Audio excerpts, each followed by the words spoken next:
আপনাদের সবাইকে জানাই আন্তরিক শুভেচ্ছা অভিনন্দন। আশা করি সবাই ভালো আছেন। এখানে আমার সামনে কিছু মধু রাখা হয়েছে। এই মধু সম্পর্কে দু একটি কথা যদি ব্যবহার মনে রাখবেন। মধু হাদিসে বলা হয়েছে মৃত্যু ব্যতীত সকল রোগের মহাঔষধ।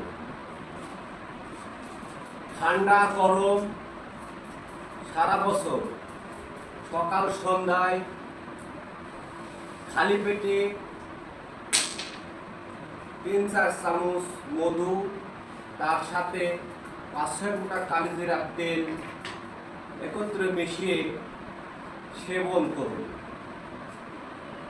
ফলে আপনার শরীরের রোগ প্রতিরোধ ক্ষমতা বৃদ্ধি পাবে এবং কোনো রোগ বালাই বাসা বাঁধতে পারবে না ইনশাআল্লাহ।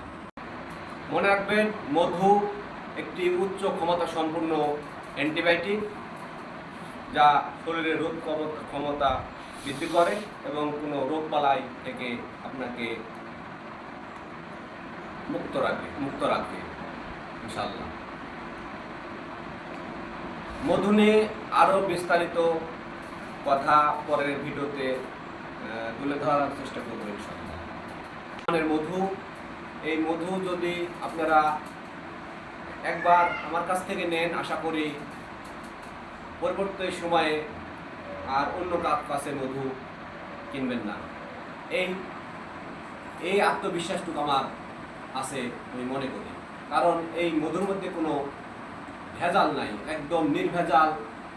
প্রকৃতি ফুলে থেকে, বিভিন্ন ফুলে থেকে তারা মধু সংগ্রহ করে সেই সমস্ত মধু আমি মৌমাছির বক্স থেকে ভেঙে আমি বয়ামজাত করে কাজ করতে আমার খুব ভালো লাগে। আমার ছোটোবেলার একটা অভ্যাস মধু খাওয়া, মধুর চাক কাটা,